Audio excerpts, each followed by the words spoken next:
Começa agora Pra Ler, o seu programa de cabeceira.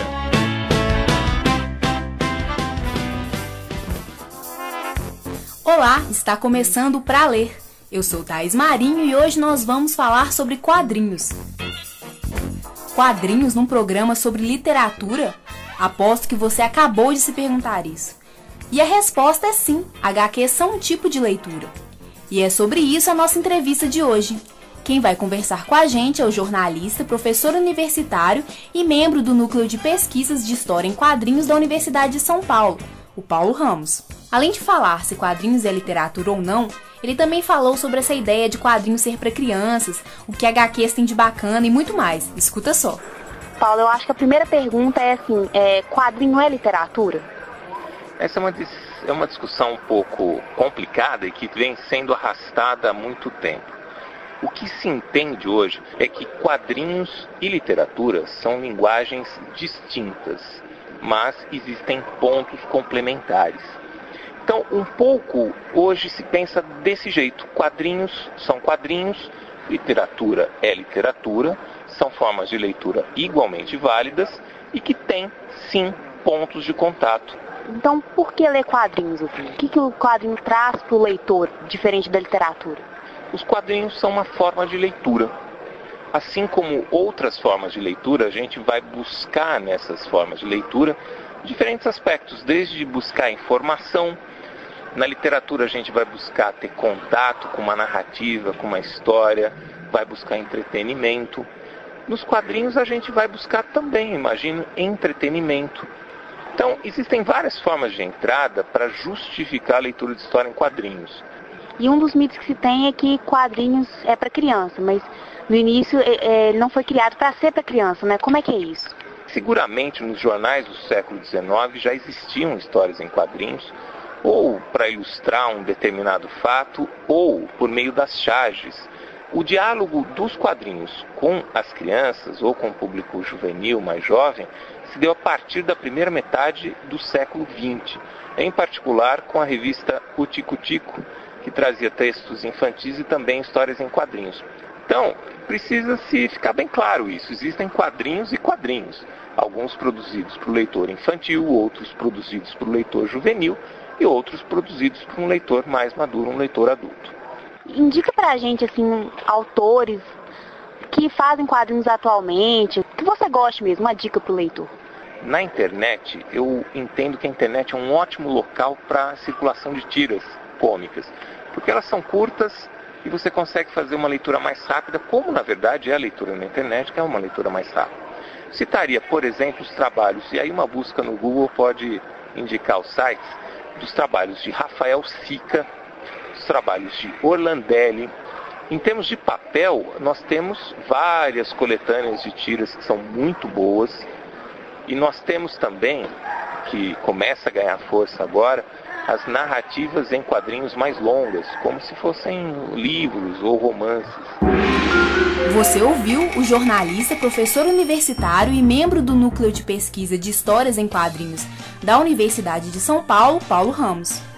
Ele tem um blog bacana, o blog dos quadrinhos, tudo junto, .blog.ol.br. Repetindo, blogdosquadrinhos.blog.ol.com.br.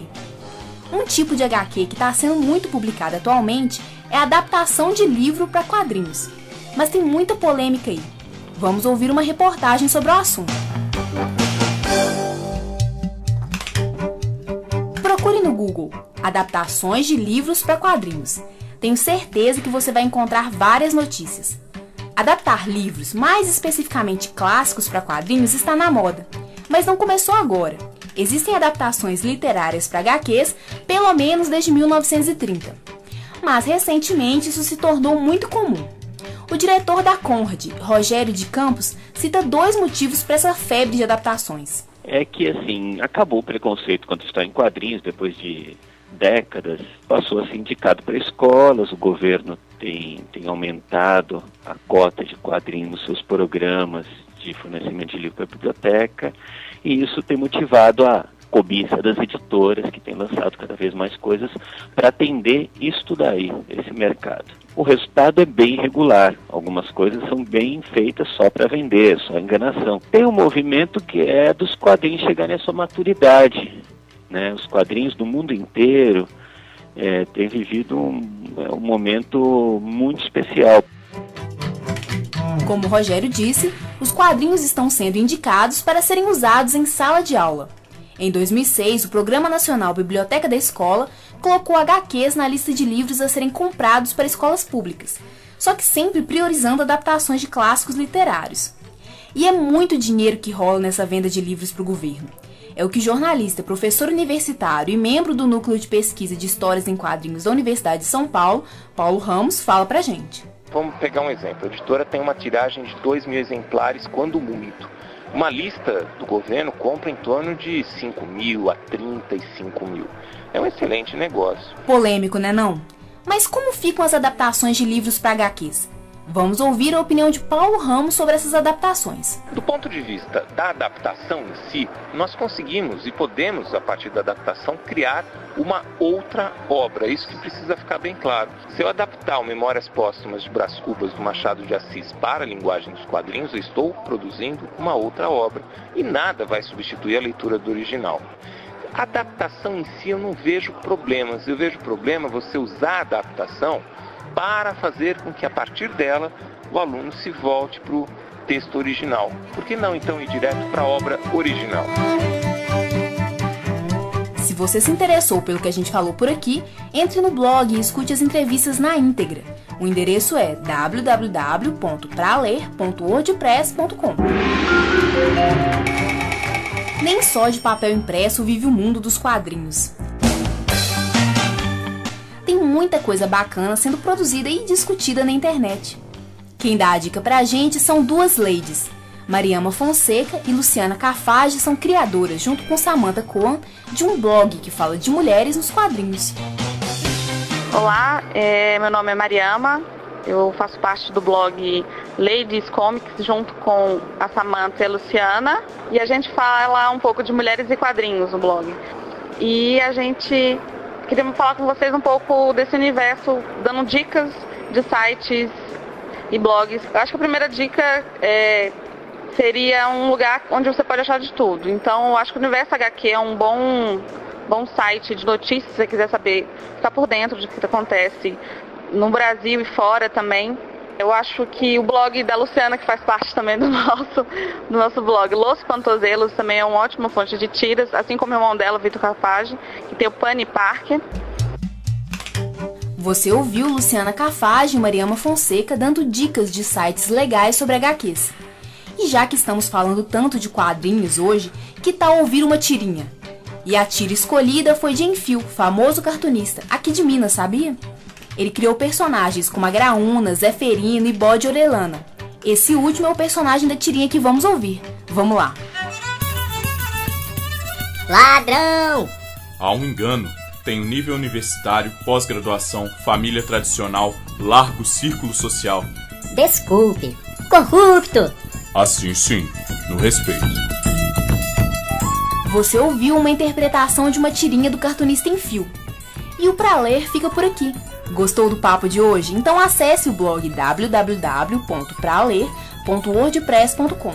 Lá vão estar as entrevistas do programa na íntegra, além de muitas outras informações sobre literatura. Repetindo, www.praler.wordpress.com. O Word com W, Press com 2 S. Agora você fica com Casuarina, O Dia Se Zangou. Eu sou Thaís Marinho e até a próxima.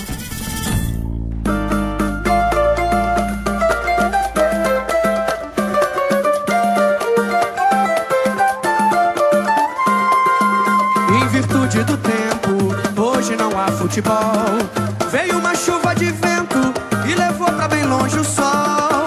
O que se vai fazer na tarde sem lazer? E uma noite tão feia, e eu esperei lua cheia, e eu esperei lua cheia. Em virtude do tempo, hoje não há futebol. Veio uma chuva de vento e levou pra bem longe o sol. O que se vai fazer da tarde sem lazer e uma noite tão feia? E eu esperei lua cheia, e eu esperei lua cheia. Quem pensou em passar o final de semana deitado na areia de Copacabana também se enganou.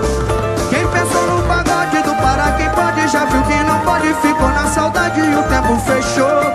Bem cedo anuviou, o céu escureceu, o dia se zangou, então choveu, choveu, temporal baixou e a cidade se alagou.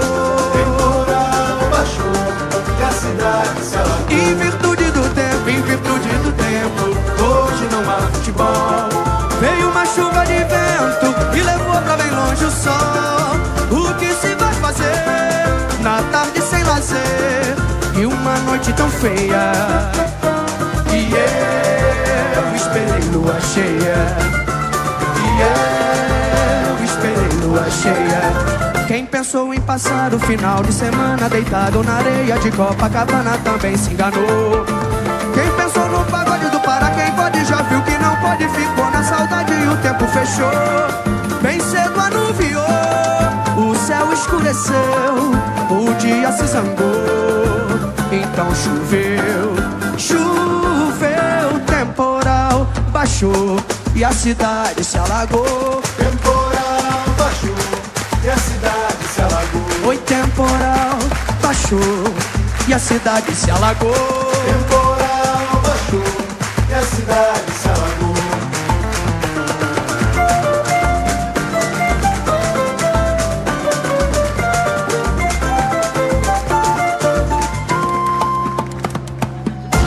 Você ouviu Pra Ler.